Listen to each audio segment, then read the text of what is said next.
Livro Ouse Pedir Mais, capítulo 24. Como evitar apagar o Espírito Santo. Adesão ao reavivamento bíblico. Conhece alguém que já tenha passado por tantos milagres na vida que você até pergunta se essa pessoa é de verdade? Esse tipo de gente é raro, mas ainda existe. Conheço um homem assim. Jeremias vivenciou tantos milagres que algumas pessoas da igreja decidiram que todo esse poder não tinha como vir de Deus e tentaram proibir a sua obra. Permita-me compartilhar a história dele. Jeremias era pastor distrital na África. Por causa de sua função, era extremamente ocupado. Começou a vivenciar o crescimento extraordinário nas igrejas. Milagres acompanhavam o seu trabalho e poder caracterizava a sua pregação.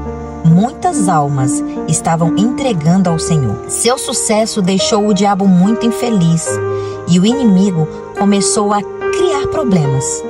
O que estava acontecendo em sua vida e ministério era tão incomum que algumas pessoas de dentro da igreja começaram a questionar se não se tratava de um poder falsificado. Certa noite, durante o culto de oração, entraram dois homens como se fosse profeta. O pastor Jeremias pronunciou: "Esses dois homens não estão aqui para orar, mas para roubar.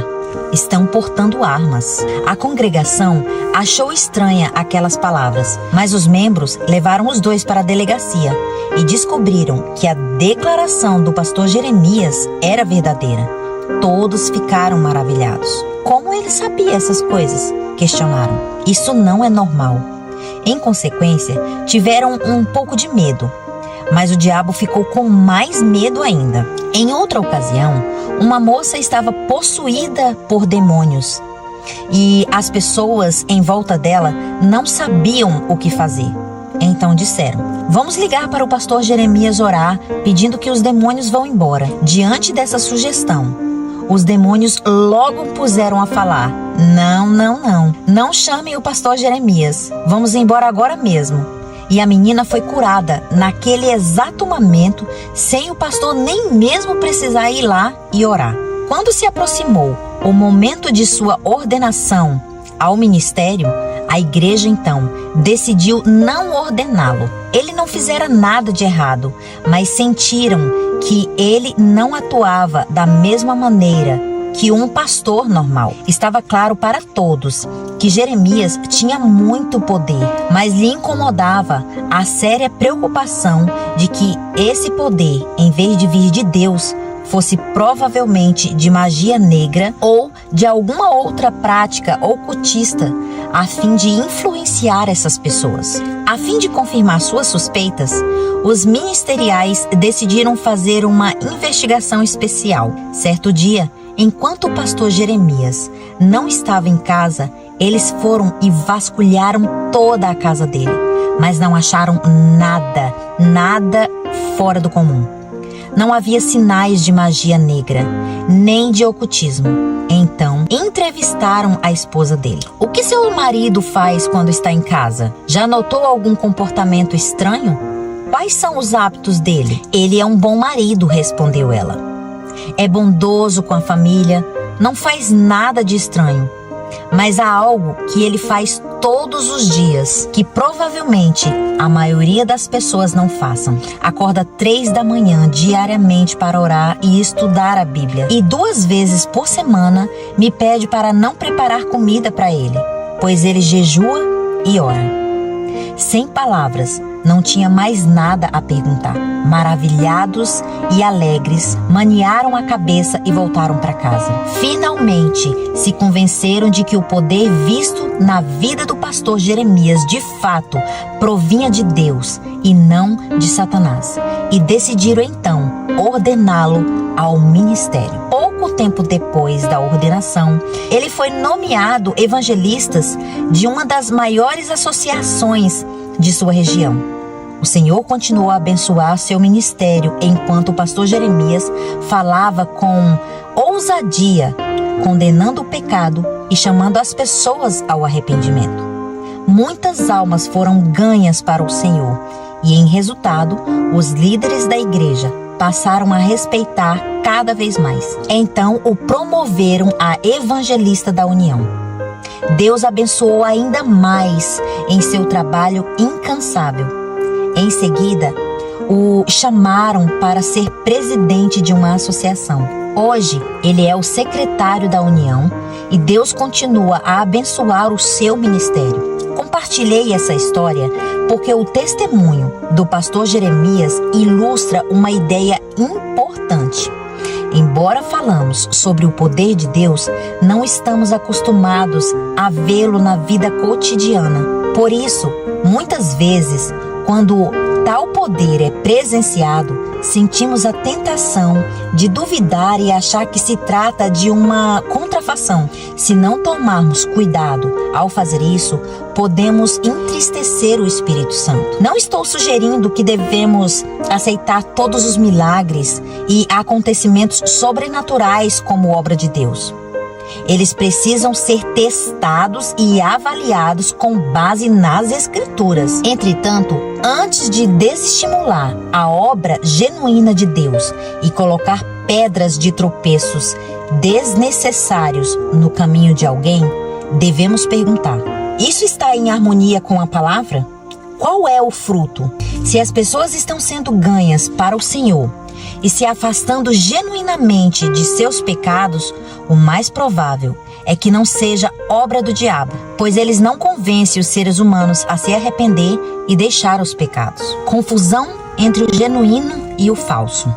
O reavivamento genuíno sempre inclui reforma genuína. O reavivamento falso pode ser empolgante e levar as pessoas a sentir um calor confortável no interior, mas não há sondagem profunda do coração, reforma profunda, nem afastamento do pecado. Em vez disso, elas são aceitas com os seus pecados, perdoadas com seus pecados e recebem poder para continuar e viver ainda em pecado. Confundir a obra genuína de Deus com a contrafação não é algo que acontece somente hoje. Acontecia nos tempos bíblicos também.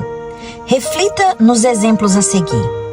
Ana, enquanto chorava em grande entrega, fazendo um voto a Deus ao pedir por um filho, o sacerdote Eli acusou essa meiga mulher de estar bêbada. 1 Samuel 1, 13 a 15. Você pensaria que ele, dentre todas as pessoas, deveriam reconhecer como se estivesse passando por um arrependimento verdadeiro no coração e de um reavivamento espiritual. Mas não foi isso que aconteceu. Mesmo assim, Deus reconheceu. E no ano seguinte, as orações arrependidas e aquebrantadas de Ana foram atendidas. E ele deu à luz a um bebê chamado Samuel, que se tornou o profeta seguinte de Israel. Discípulos de Cristo. Depois do Pentecostes, os discípulos ficaram tão cheios do Espírito Santo que conseguiram partilhar o Evangelho em outras línguas e foram atendidos. Isso nunca havia acontecido antes. As pessoas ficaram tão espantadas que algumas zombaram deles, dizendo que estavam cheios de vinho. Alguns dos que testemunharam essas coisas começaram a gritar: "Cuidado, cuidado! Grandes coisas podem estar acontecendo aqui." Mas não é reavivamento verdadeiro. É uma tremenda de uma confusão. Mas era? Não? Pedro continuou a pregar o evangelho com poder. E cerca de 3.000 pessoas passaram a crer naquele dia, afastando-se de sua vida de pecado. Ver mais isso em Atos 2. O próprio Cristo. A ilustração que mais choca vem da vida do próprio Cristo.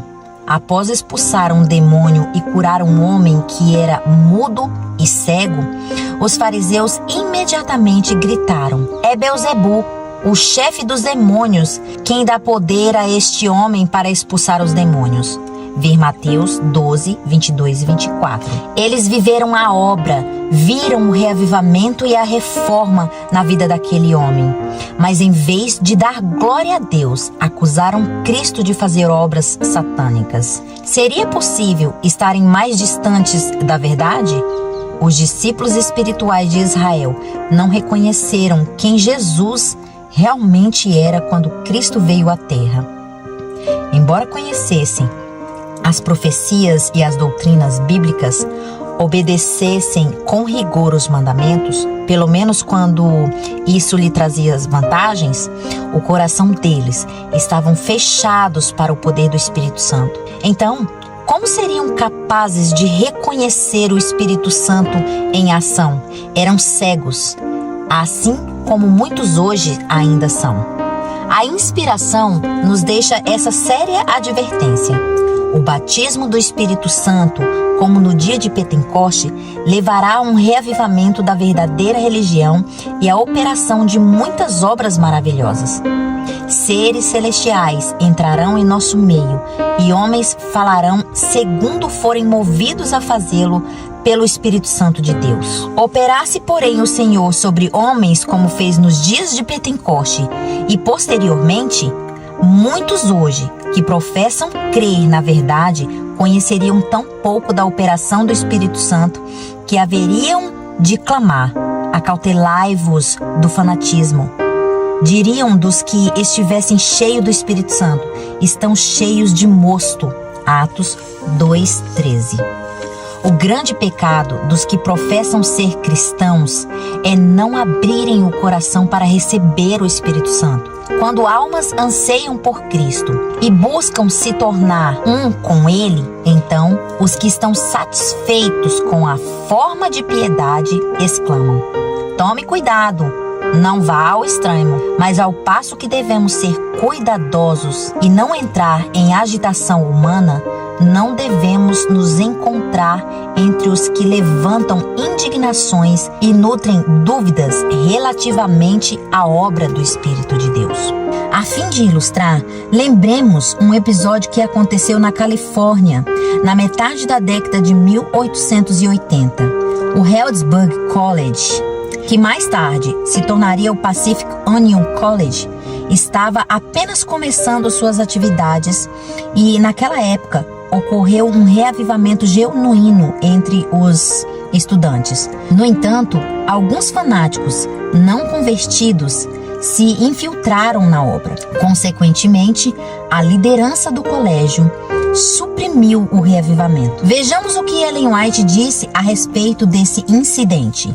Gostaria de dizer algumas coisas em relação ao revivamento em Healdsburg. Queria comunicar que não me encontro em harmonia com a maneira que tratam essa questão. Não nego que fanáticos se infiltram naquela obra, mas se agirem no futuro da mesma maneira que fizeram agora, podem ter certeza de uma coisa: vocês condenarão a obra da chuva serôdia quando ela cair, pois presenciarão nessa época evidências ainda maiores de fanatismo. Creio que a obra em Healdsburg seja genuína.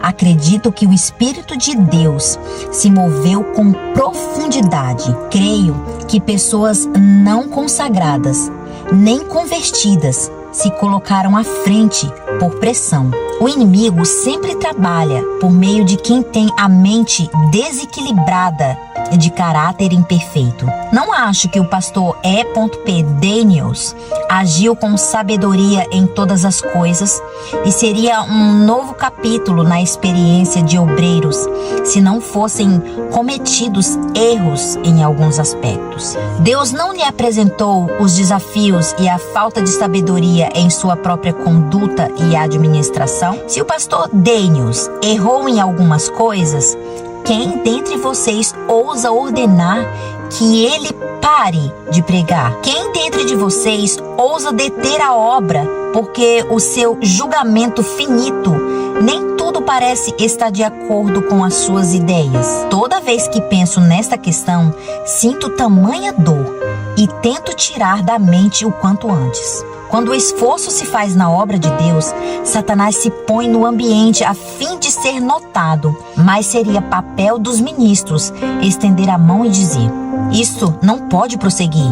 pois isso não é obra de Deus. Creio que Deus estava dando uma advertência às pessoas de Heidelberg e acredito que alguns entenderiam a verdade. E creio que vocês não tinham direito algum de impedir aquela obra, mas deveriam ter se unido a ela. Se viram erros, como sem dúvida deveriam haver, então deveriam tê-los corrigidos da maneira mais particular possível e não colocar argumentos ou desculpas na mente dos que não se opõem à verdade a fim de resisti-la. Gostaria que conseguissem perceber como é delicado e perigoso intrometer na obra de Deus, a menos que tenha luz do céu para guiá-los em suas decisões. Temo que tenham entristecido o Espírito de Deus. Se essa for sua maneira de administrar, quando Deus mandar coisas boas, podem ter certeza que os reavivamentos serão raros. Quando o Espírito de Deus vier, será chamado de fanatismo, assim como nos dias de Pentecostes. Esses homens estão cheios de vinho novo. Foi a reação daqueles que não se interessaram pela obra. Precisamos tomar cuidado para não plantar sementes de dúvida, nem falar contra uma obra que o Espírito Santo está realizando, chamando de maligna ou de fanática. Embora sempre devemos pedir sabedoria a Deus para reagir corretamente, quando as pessoas não consagradas se levantarem para depreciar a obra, não devemos lançar sombras ou impedir o agir genuíno do Senhor. Nós, seres humanos, temos a tendência de ir de um extremo ao outro, e é disso que Satanás se agrada. Seu principal desejo é nos fazer aderir ou ao fanatismo em um extremo ou ao formalismo frio no outro. Seu principal objetivo é nos fazer aderir ou ao fanatismo em um extremo ou ao formalismo frio no outro. Em qualquer dessas posições, não reconheceremos os seus enganos. A maioria presume que o fanatismo é o maior perigo.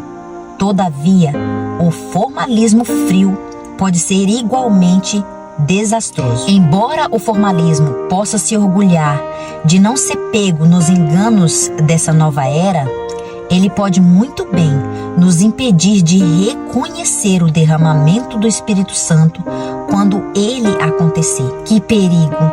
Que não caímos em nenhum desses buracos espirituais.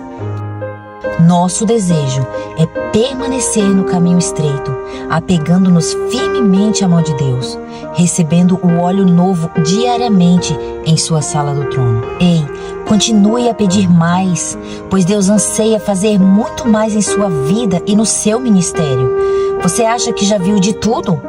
Pois Deus tem infinitamente mais além. Creio que ainda estamos por descobrir o potencial completo desse dom divino e extraordinário chamado oração. Teste de raiz e do fruto. É importante lembrar que uma contrafação poderosa é uma imitação de algo genuíno ainda mais poderoso e com pequenas diferenças. Em vez de desconsiderar rapidamente um reavivamento genuíno por causa de suas semelhanças com os movimentos não bíblicos, ou aderir erroneamente a um reavivamento falso porque ele parece ser genuíno e promover a Cristo, precisamos procurar as diferenças que revelam o verdadeiro coração do movimento. Ellen White escreveu: muitos são fanáticos, são consumidos por um ardente zelo, o qual é tomado por religião, mas o caráter é a verdadeira prova do discipulado. Têm eles a mansidão de Cristo? Tem sua humildade e suave benevolência? Está o templo da alma vazio de orgulho, arrogância, egoísmo e crítica? Caso não seja assim, eles não sabem de que o Espírito são. Não compreendem o verdadeiro cristianismo. Consiste em produzir muito fruto para a glória de Deus. Precisamos nos lembrar de que, a fim de compreender verdadeiramente a diferença entre o reavivamento falso e a obra verdadeira e genuína de Deus, a qual queremos permanecer, Necessitamos fazer um teste de raiz e fruto. Em outras palavras, precisamos perguntar: qual é o fundamento que dá raiz a este movimento e qual é o fruto na vida de quem o professa? Há muitos movimentos de revivamento que parecem nobres e acontecem no cristianismo hoje em dia. Embora pertencem bons à primeira vista, certifique-se de que estejam firmemente enraizados na verdade bíblica. Tome cuidado com qualquer movimento que afirme que tudo se resume em Jesus ou a Jesus, pois tem a tendência de criar ceticismo e dúvida em relação à palavra de Deus, ou a de minimizar outras doutrinas bíblicas distintivas e a verdade em prol de maior união e amor.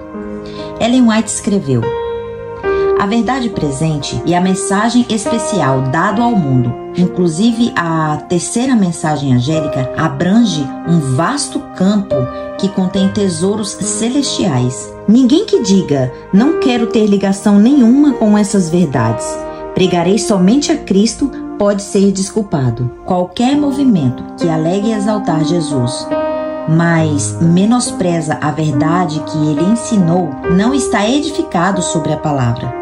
Nossas doutrinas estão centradas em Jesus. Ele é a parte mais importante. E com frequência, nós o esquecemos e a nossa atenção está nas próprias obras, em vez de na sua justiça. O evangelho que dilui as doutrinas que Jesus nos chamou a adotar e defender apenas para alcançar mais pessoas é enganoso e neutralizador. Reflita no seguinte: nas verdades de sua palavra, Deus deu aos homens a revelação de si mesmo, e todos os que aceitam servem de escudo contra os enganos de Satanás. Foi a negligência dessas verdades que se abriu a porta aos males que tanto estão se negligenciando agora no mundo religioso.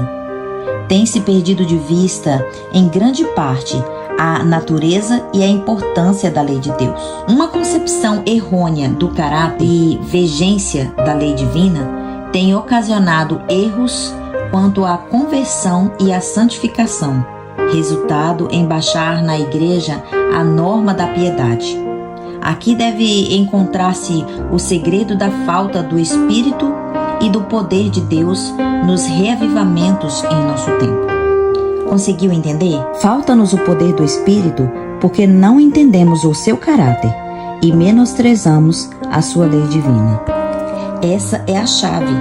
A Bíblia nos diz: toda a Escritura é inspirada por Deus e útil para o ensino, para a compreensão, para a correção, para a educação na justiça, a fim de que o homem de Deus seja perfeito e perfeitamente habilitado para toda a boa obra. Enquanto escrevia esse capítulo, ouvi uma série poderosa de mensagens do meu amigo, o pastor Benjamin Orion, da Associação das Montanhas Rochosas.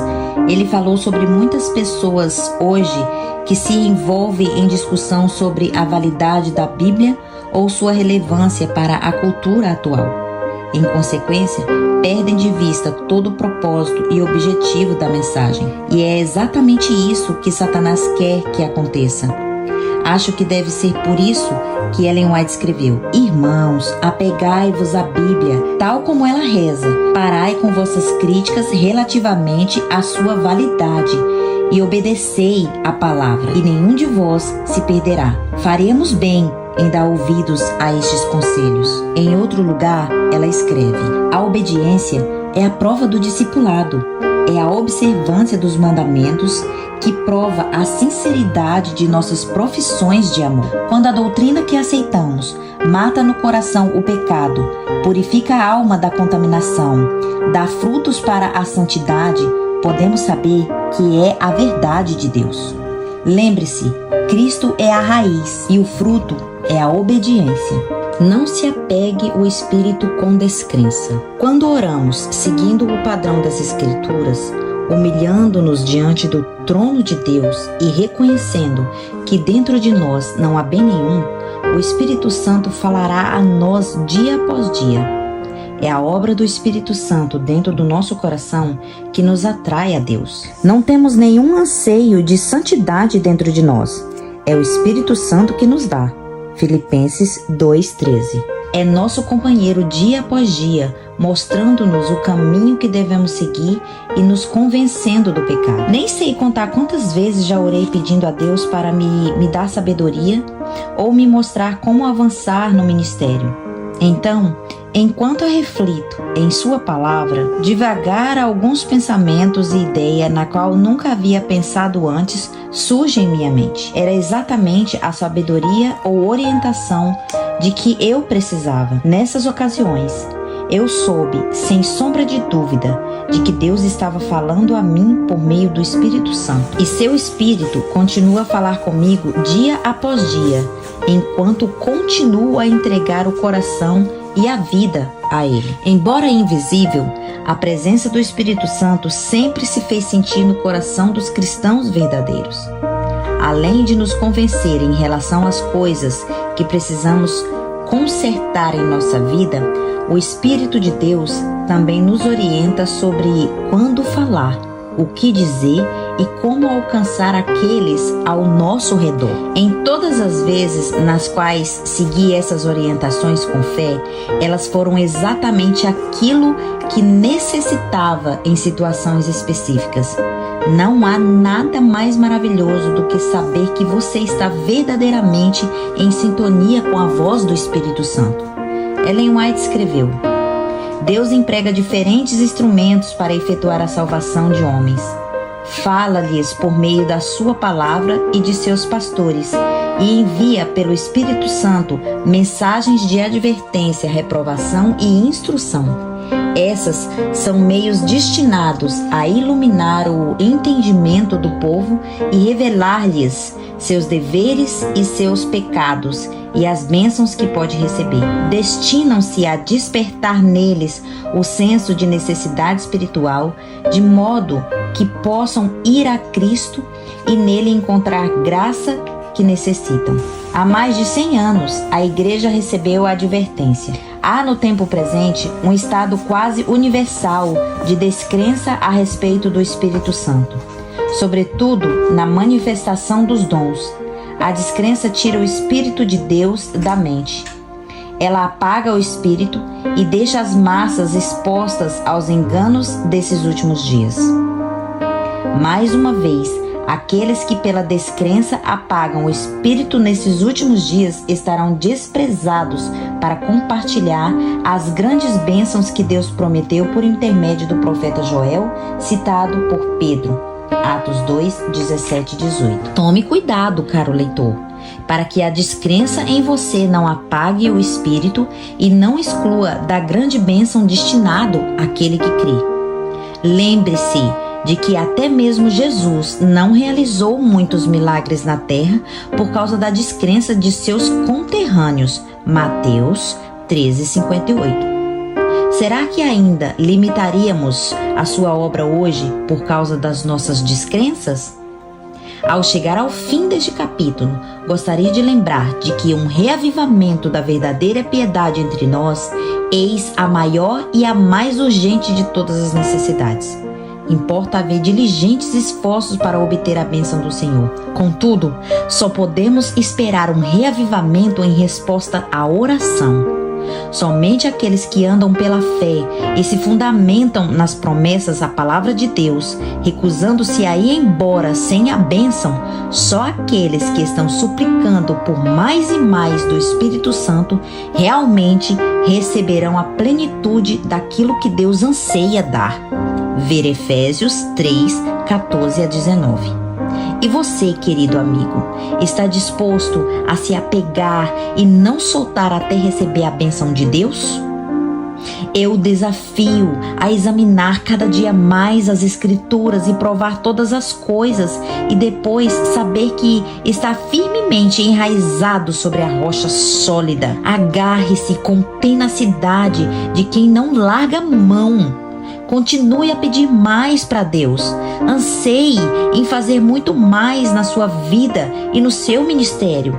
Você acha que você já fez de tudo? Pois Deus tem muito e infinitamente além. Creio que ainda estamos por descobrir o potencial completo desse dom divino e extraordinário chamado oração.